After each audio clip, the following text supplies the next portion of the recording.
Chapter 13: Diversity of Microbes, Fungi, and Protists.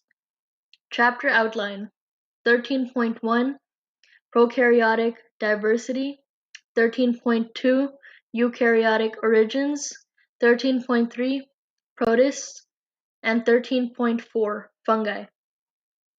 Until the late 20th century, scientists most commonly grouped living things into 5 kingdoms: animals, plants, fungi, protists, and bacteria, based on several criteria, such as absence or presence of a nucleus and other membrane-bound organelles, absence or presence of cell walls, multicellularity, and mode of nutrition. In the late 20th century, the pioneering work of Carl Woese and others compared nucleotide sequences of small subunit ribosomal RNA, which resulted in a dramatically different way to group organisms on Earth. Based on differences in the structure of cell membranes and in RNA, Woese and his colleagues proposed that all life on Earth evolved along 3 lineages, called domains.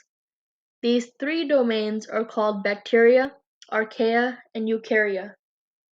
2 of the 3 domains, bacteria and archaea, are prokaryotic, meaning that they lack both a nucleus and true membrane-bound organelles.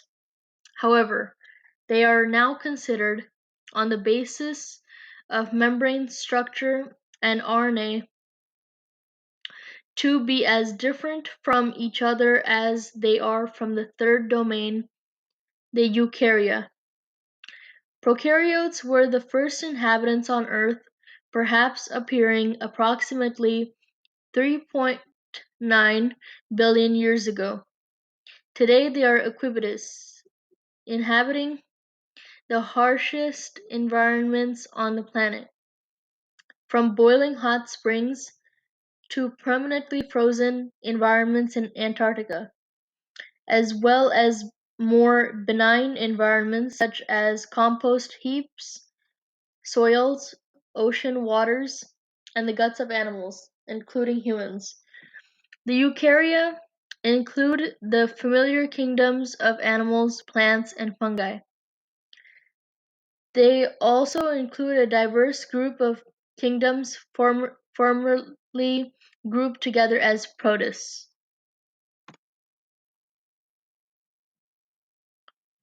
Introduction.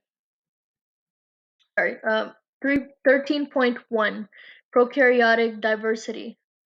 By the end of this section, you will be able to describe the evolutionary history of prokaryotes, describe the basic structure of a typical prokaryote, identify bacterial diseases that caused historically important plagues and epidemics, describe the uses of prokaryotes in food processing and bioremediation. Prokaryotes are present everywhere. They cover every imaginable surface where there is sufficient moisture, and they live on and inside of other living things. There are more prokaryotes inside and on the exterior of the human body than there are human cells in the body. Some prokaryotes thrive in environments that are inhospitable for most other living things. Prokaryotes recycle nutrients, essential substances such as carbon and nitrogen, and they drive the evolution of new ecosystems, some of which are natural while others are man-made. Prokaryotes have been on Earth since long before multicellular life appeared. Prokaryotic diversity. The advent of DNA sequencing provided immense insight into the relationships and origins of prokaryotes that were not possible using traditional methods of classification. A major insight identified two groups of prokaryotes that were found to be as different from each other as they were from eukaryotes. This recognition of prokaryotic diversity forced a new understanding of the classification of all life and brought us closer to understanding the fundamental relationships of all living things, including ourselves. Early life on Earth. When and where did life begin? What were the conditions on Earth when life began?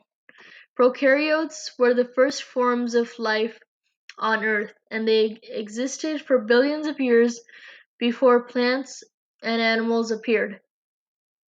Earth is about 4.554 billion years old.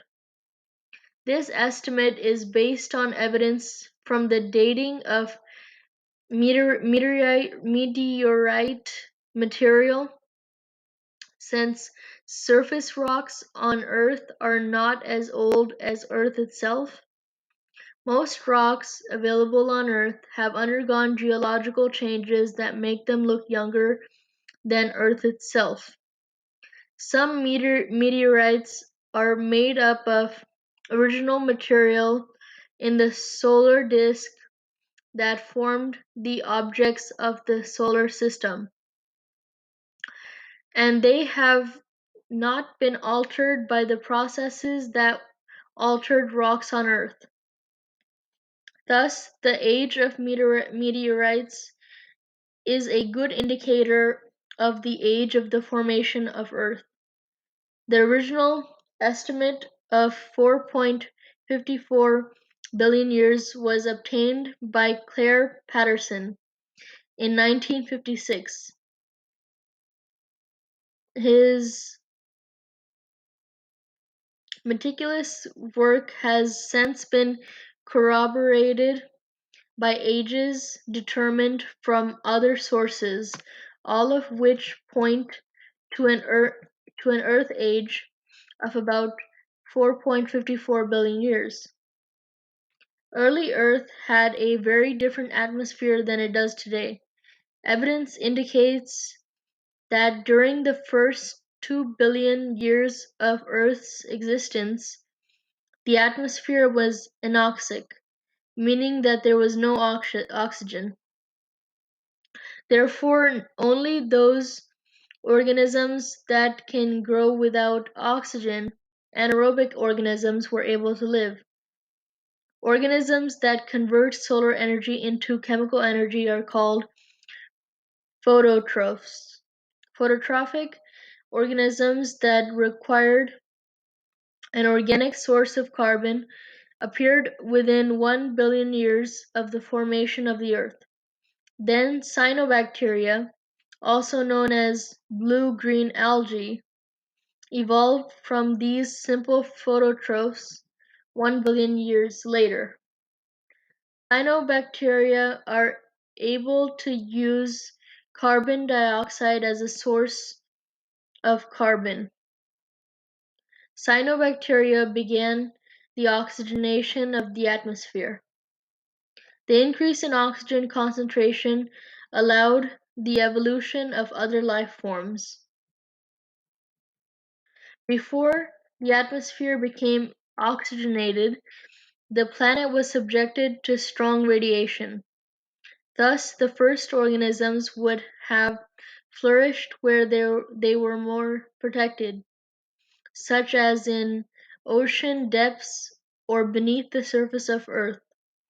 At this time, too, strong volcanic activity was common on Earth, so it is likely that these first organisms, the first prokaryotes, were adapted to very high temperatures.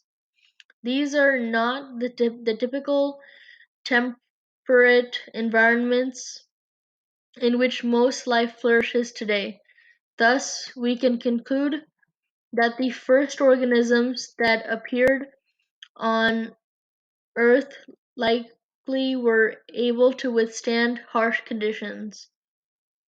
Microbial mats may represent the earliest forms of life on Earth, and there is fossil evidence of their presence, starting about 3.5 billion years ago. A microbial mat is a large biofilm, a multi-layered sheet of prokaryotes, including mostly bacteria, but also archaea. Microbial mats are a few centimeters thick, and they typically grow on moist surfaces. Their various types of prokaryotes carry out different metabolic pathways, and for this reason, they reflect various colors. Prokaryotes in a microbial mat are held together by a gummy-like substance that they secrete. The first microbial mats likely obtained their energy from hydrothermal vents. A hydrothermal vent is a fissure in Earth's surface that releases geothermally heated water. With the evolution of photosynthesis about 3 billion years ago, some prokaryotes in microbial mats came to use a more widely available energy source, sunlight, whereas others were still dependent on chemicals from hydrothermal vents for food. Fossilized microbial mats represent the earliest record of life on Earth. A stromatolite is a sedimentary structure formed when minerals are precipitated from water by prokaryotes in a microbial mat. Stromatolites form layered rocks made of carbon or silicate. Although most stromatolites are artifacts from the past, there are places on Earth where stromatolites are still forming. For example, living stromatolites have been found in the Anza Borrego Desert State Park in San Diego County, California. Some prokaryotes are able to thrive and grow under conditions that would kill a plant or animal. Bacteria and archaea that grow under extreme conditions are called extremophiles, meaning lovers of extremes. Extremophiles have been found in extreme environments of all kinds, including the depths of the oceans, hot springs, the Arctic and Antarctic, very dry places deep inside Earth, harsh chemical environments, and high radiation environments. Extremophiles give us a better understanding of prokaryotic diversity and open up the possibility of the discovery of new therapeutic drugs or industrial applications. They have also opened up the possibility of finding life in other places in the solar system, which have harsher environments than those typically found on Earth. Many of these extremophiles cannot live in moderate environments. Biofilms. Until a couple of decades ago, microbiologists thought of prokaryotes as isolated entities living apart. This model, however, does not reflect the true ecology of prokaryotes, most of which prefer to live in communities where they can interact. A biofilm is a microbial community held together in a gummy textured matrix, consisting primarily of polysaccharides secreted by the organisms, together with some proteins and nucleic acids. Biofilms grow attached to surfaces. Some of the best studied biofilms are composed of prokaryotes, although fungal biofilms have also been described. Biofilms are present almost everywhere. They cause the clogging of pipes and readily colonize surfaces in industrial settings. They have played roles in recent large-scale outbreaks of bacterial contamination of food. Biofilms also colonize household surfaces such as kitchen counters, cutting boards, sinks, and toilets. Interactions among the organisms that populate a biofilm, together with their protective environment, make these communities more robust than are free-forming or planktonic prokaryotes. Overall, biofilms are very difficult to destroy because they are resistant to many of the common forms of sterilization. Characteristics of prokaryotes. There are many differences between prokaryotic and eukaryotic cells. However, all cells have four common structures: a plasma membrane that functions as a barrier for the cell and separates the cell from its environment, cytoplasm, a jelly-like substance inside the cell, genetic material, DNA and RNA, and ribosomes, where protein synthesis takes place. Prokaryotes come in various shapes, but many fall into three categories: um, cocci, spherical, bacilli, rod-shaped, spirilla, spiral-shaped. The prokaryotic cell. Recall that prokaryotes are unicellular organisms that lack organelles surrounded by membranes. Therefore, they do not have a nucleus but instead have a single chromosome, a piece of circular DNA located in an area of the cell called the nucleoid. Most prokaryotes have a cell wall lying outside the plasma membrane. The composition of the cell wall differs significantly between the domains bacteria and archaea, and their cell walls also differ from the eukaryotic cell walls found in plants and fungi. The cell wall functions as a protective layer and is responsible for the organism's shape. Some other structures are present in some prokaryotic species, but not in others. For example, the capsule found in some species enables the organism to attach to surfaces and protects it from dehydration.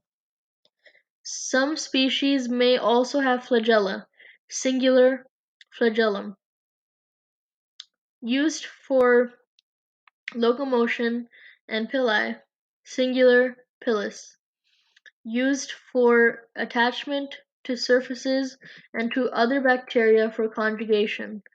Plasmids, which consist of small circular pieces of DNA outside the main chromosome, are also present in many species of bacteria. Both bacteria and archaea are types of prokaryotic cells. They differ in the lipid composition of their cell membranes and in the characteristics of their cell walls. Both types of prokaryotes have the same basic structures, but these are built from different chemical components that are evidence of an ancient separation of their lineages. The archaeal plasma membrane is chemically different from the bacterial membrane. Some archaeal membranes are lipid monolayers instead of phospholipid bilayers. The cell wall. The cell wall is a protective layer that surrounds some prokaryotic cells and gives them shape and rigidity. It is located outside the cell membrane and prevents osmotic lysis, bursting caused by increasing volume. The chemical composition of the cell walls vary between archaea and bacteria, as well as between bacterial species. Bacterial cell walls contain peptidoglycan, composed of polysaccharide chains cross-linked to peptides. Bacteria are divided into two major groups, gram-positive and gram-negative, based on their reaction to a procedure called gram staining. The different bacterial responses to the staining procedure are caused by cell wall structure. Gram-positive organisms have a thick wall consisting of many layers of peptidoglycan. Gram-negative bacteria have a thinner cell wall composed of a few layers of peptidoglycan and additional structures surrounded by an outer membrane. Archaeal cell walls do not contain peptidoglycan. There are 4 different types of archaeal cell walls. One type is composed of pseudopeptidoglycan. The other 3 types of cell walls contain polysaccharides, glycoproteins, and surface layer proteins known as S layers. Reproduction. Reproduction in prokaryotes is primarily asexual and takes place by binary fission. Recall that the DNA of a prokaryote exists usually as a single circular chromosome. Prokaryotes do not undergo mitosis. Rather, the chromosome loop is replicated, and the 2 resulting copies attached to the plasma membrane move apart as the cell grows in a process called binary fission. The prokaryote, now enlarged, is pinched inward at its equator, and the 2 resulting cells, which are clones, separate. Binary fission does not provide an opportunity for genetic recombination, but prokaryotes can alter their genetic makeup in 3 ways. Binary fission as a way of reproduction does not provide an opportunity for genetic recombination and increased genetic variability. However, prokaryotes can alter their genetic makeup by 3 mechanisms of obtaining exogenous DNA. In a process called transformation, the cell takes in DNA found in its environment that is shed by other prokaryotes, alive or dead. A pathogen is an organism that causes a disease. If a non-pathogenic bacterium takes up DNA from a pathogen and incorporates the new DNA in its own chromosome, it too may become pathogenic. In transduction, bacteriophages, the viruses that infect bacteria, move DNA from one bacterium to another. Archaea have a different set of viruses that infect them and translocate cell material from one individual to another. During conjugation, DNA is transferred from one prokaryote to another by means of a pilus that brings the organisms into contact with one another. The DNA transferred is usually a plasmid, but parts of the chromosome can also be moved. Cycles of binary fission can be very rapid, on the order of minutes for some species. This short generation time, coupled with mechanisms of genetic recombination, result in a rapid evolution of prokaryotes. allowing them to respond to environmental changes such as the introduction of an antibiotic very quickly. How prokaryotes obtain energy and carbon. Prokaryotes Prokaryotes are metabolically diverse organisms. Prokaryotes fill many niches on Earth, including being involved in nutrient cycles such as the nitrogen and carbon cycles, decomposing dead organisms, and growing and multiplying inside living organisms, including humans. Different prokaryotes can use different sources of energy to assemble macromolecules from smaller molecules. Phototrophs obtain their energy from sunlight. Chemotrophs obtain their energy from chemical compounds. Bacterial diseases in humans. Devastating pathogen-borne diseases and plagues, both viral and bacterial in nature, have affected and continue to affect humans. It is worth noting that all pathogenic prokaryotes are bacteria. There are no known pathogenic archaea in humans or any other organism. Pathogenic organisms evolved alongside humans. In the past, the true cause of these diseases was not understood, and some cultures thought that diseases were a spiritual punishment or were mistaken about material causes. Over time, people came to realize that staying apart from afflicted persons, improving sanitization, and properly disposing of the corpses and personal belongings of victims of illness reduced their own chances of getting sick. Historical perspective. There are records of infectious diseases as far back as 3000 BC. A number of significant pandemics caused by bacteria have been documented over several hundred years. Some of the largest pandemics led to the decline of cities and cultures.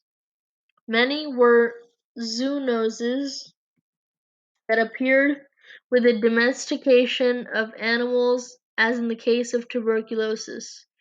A zoonosis is a disease that infects animals but can be transmitted from animals to humans.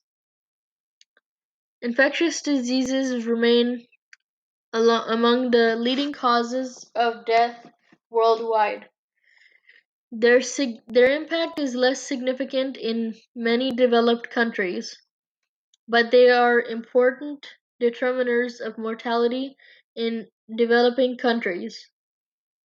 The development of antibiotics did much to lessen the mortality rates from bacterial infections, but access to antibiotics is not universal, and the overuse of antibiotics has led to the development of resistant strains of bacteria.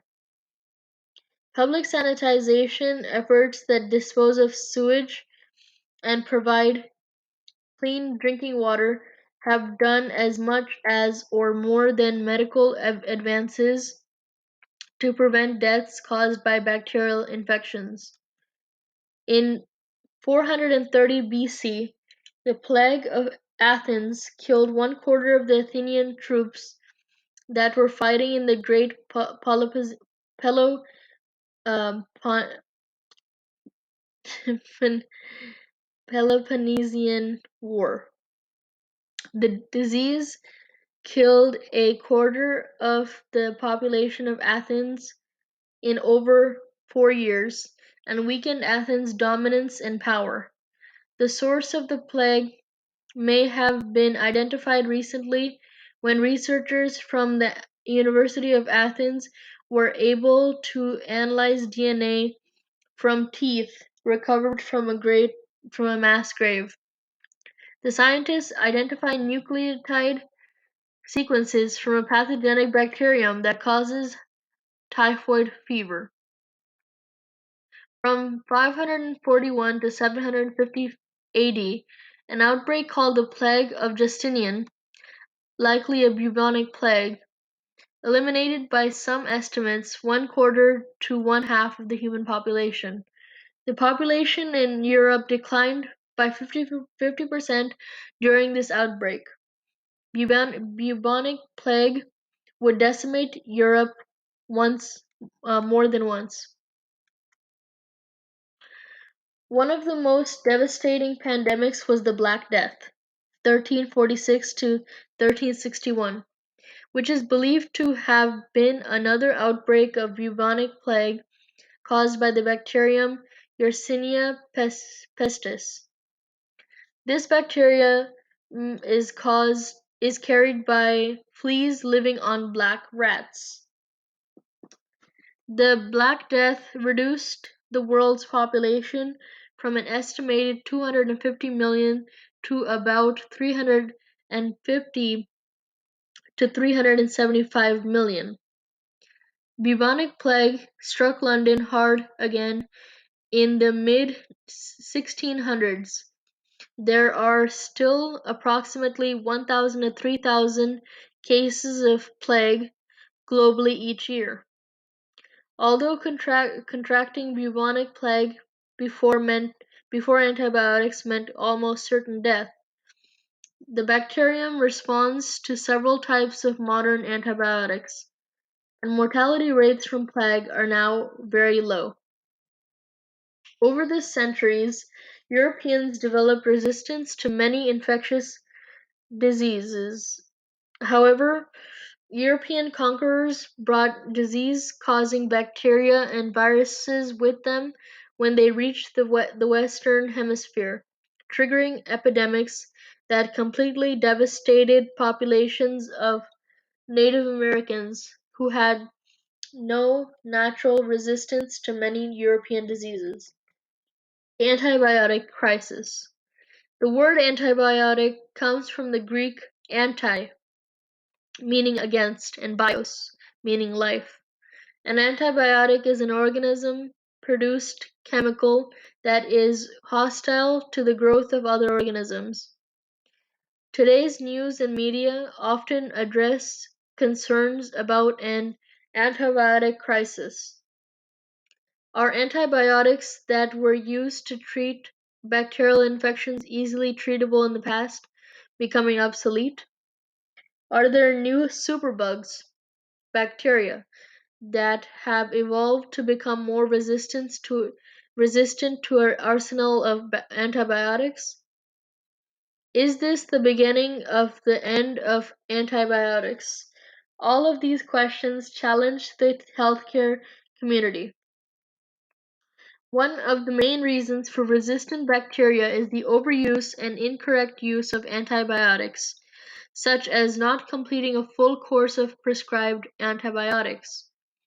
The incorrect use of antibiotic results in the natural selection of resistant forms of bacteria.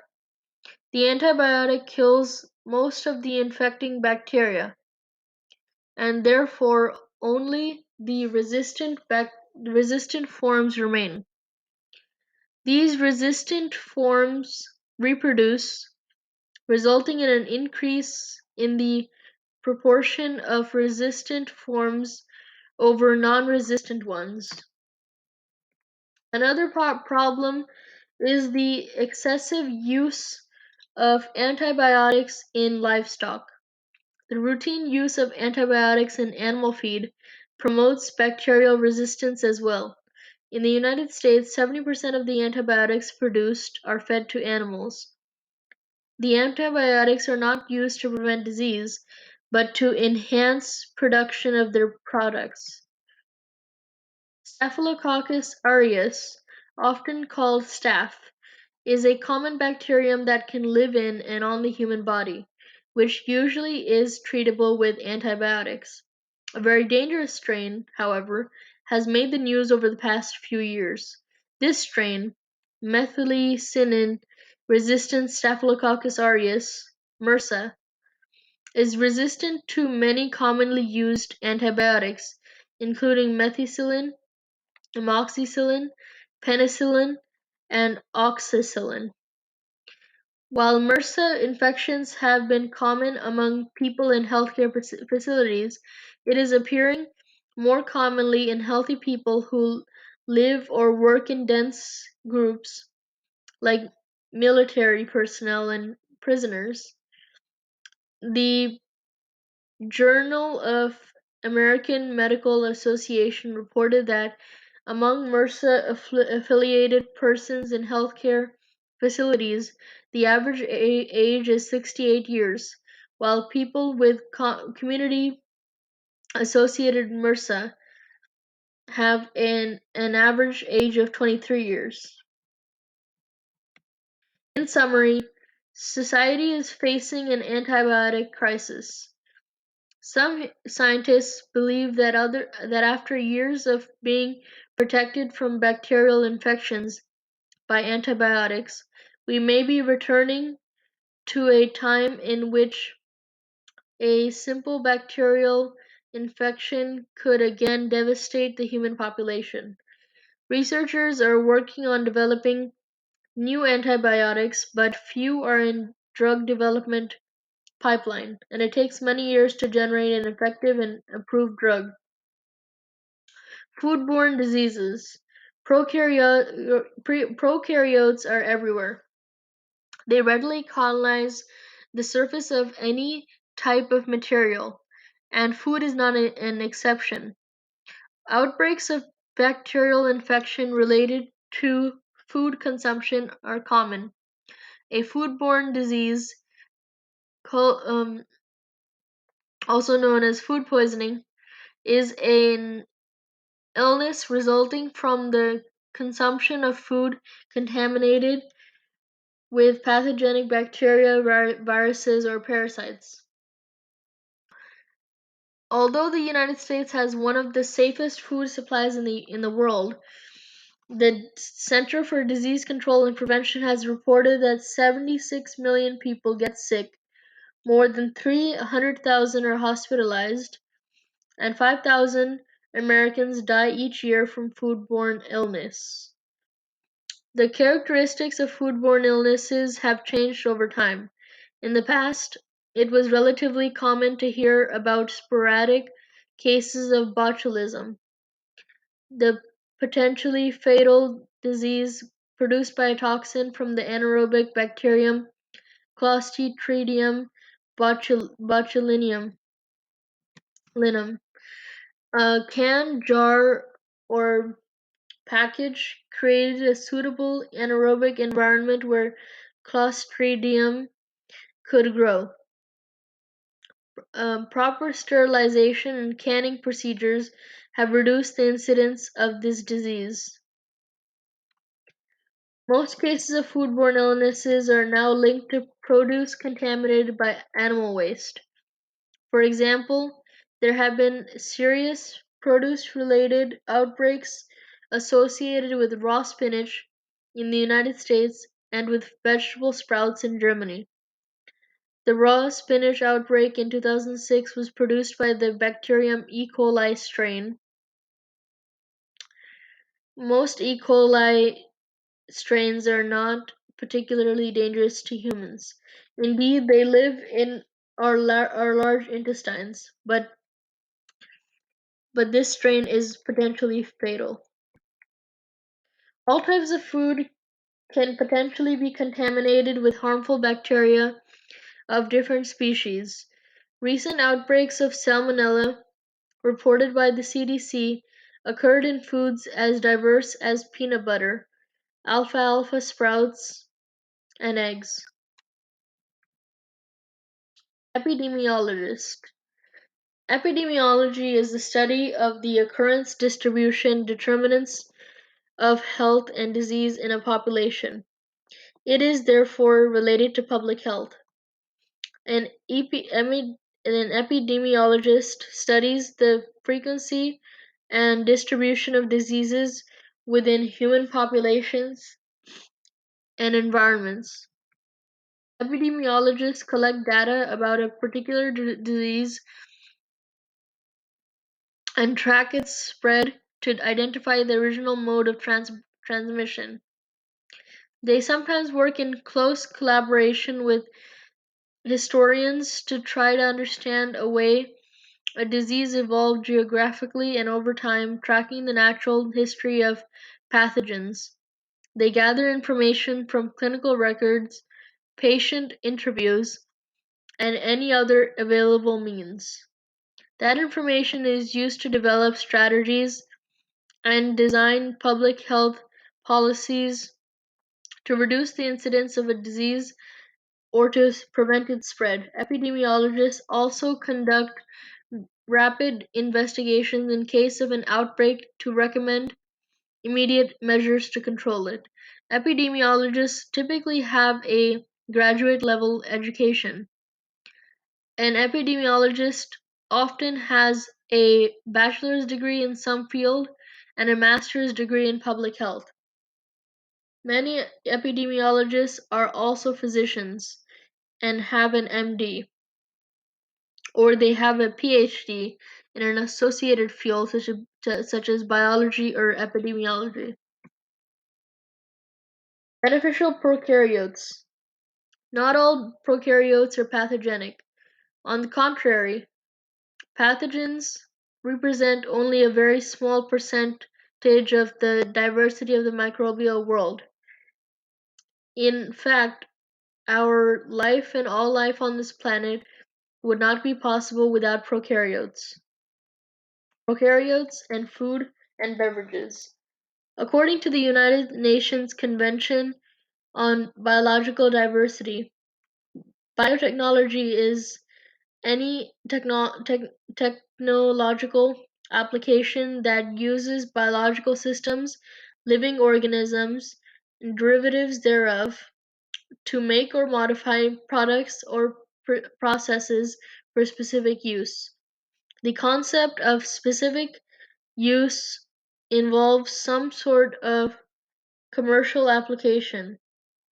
Genetic engineering, artificial selection, antibiotic production, and cell culture are current topics of study in biotechnology. However, humans have used prokaryotes to create products before the term biotechnology was even coined. And some of the goods and services that are as simple as cheese, yogurt, sour cream, vinegar, cured sausage, sauerkraut, and fermented seafood that contain both bacteria and archaea. Cheese production began around 4,000 years ago when humans started to breed animals and process their milk. Evidence suggested that cultured milk products like yogurt have existed for at least 4,000 years. Using prokaryotes to clean up our planet. Bioremediation. Microbial bioremediation is the use of prokaryotes or microbial metabolism to remove pollutants.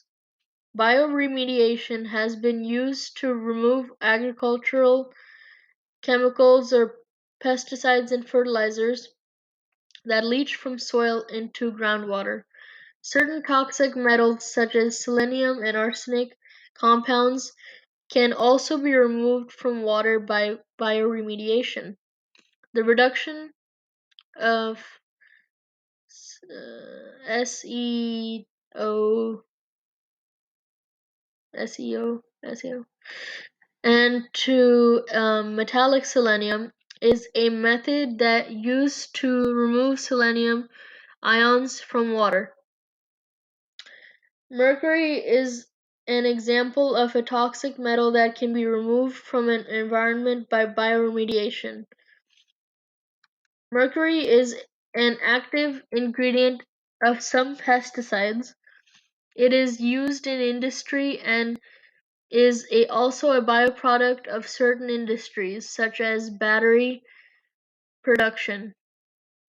Mercury is usually present in very low concentrations in natural environments, but it is highly toxic because it accumulates in living cells, tissues. Several species of bacteria can carry out the biotransformation of toxic mercury into non-toxic forms. These bacteria, such as Pseudomonas aeruginosa, can convert Hg2 to Hd0, which is non-toxic to humans. Probably one of the most useful and interesting examples of the use of prokaryotes for bioremediation purposes is the cleanup of oil spills.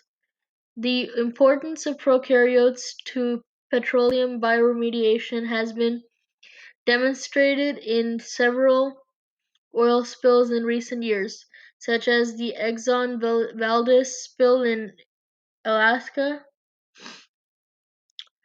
Figure 13.10, the Prestige oil spill in Spain, 2002, and the spill into the Mediterranean from a Lebanon power plant, 2006, and more recently, the BP oil spill in the Gulf of Mexico. To clean up these spills, bioremediation is promoted by adding in inorganic nutrients that help bacteria already present in the environment to grow. Hydrocarbon degrading bacteria feeding on the hydrocarbons in the oil droplet, breaking them into inorganic compounds. Some species, such as the Alcanivirax vercuminous, produce surfactants that solubilize the oil, while other bacteria degrade the oil into carbon dioxide. In the case of oil spills in the ocean, undergoing natural bioremediation tends to occur inasmuch as there are oil-consuming bacteria in the ocean prior to the spill. Under ideal conditions, it has been reported that up to 80% of the non-volatile components in oil can be degraded within 1 year of the spill. Other oil fractions containing aromatic and highly branched hydrocarbon chains are more difficult to remove and remain in the environment for long periods of time. Researchers have genetically engineered other bacteria to consume petroleum products. Indeed, the first patent application for a bioremediation application in the US was for a genetically modified oil-eating bacterium. Prokaryotes in and on the body. Humans are no exception when it comes to forming symbiotic relationships with prokaryotes. We are accustomed to thinking of ourselves as single organisms, but in reality we are walking ecosystems. There are 10 to 100 times as many bacterial and archaeal cells inhabiting our body as we have cells in our body. Some of these are in mutually beneficial relationships with us, in which both both the human host and bacterium benefit, while some of the relationships are classified as commensalism, a type of relationship in which the bacterium benefits and the human host is neither benefited nor harmed. Human gut flora lives in the large intestine and consists of hundreds of species of bacteria and archaea, with different individuals containing different species mixes. The term flora, which is usually associated with plants, is traditionally used in this context because bacteria were once classified as plants. The primary functions of these prokaryotes for humans appear to be metabolism of food molecules that we cannot break down, assistance with the absorption of ions by the colon, synthesis of vitamin K, training of the infant immune system, maintenance of the adult immune system, maintenance of the epithelial of the large intestine, and formation of a protective barrier against pathogens. The surface of the skin is also coated with prokaryotes. The different structures of the skin, such as the underarms, the head, and the hands, provide different habitats for different communities of prokaryotes. Unlike with gut flora, the possible beneficial roles of skin flora have not been well studied. However, the few studies conducted so far have identified bacteria that produced antimicrobial compounds as probably responsible for preventing infections by pathogenic disease bacteria.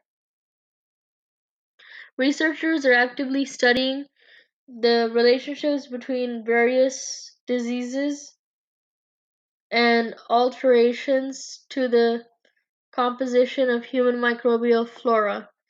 Some of this work is being carried out by Human Microbiome Project funded in the United States by the National Institutes of Health.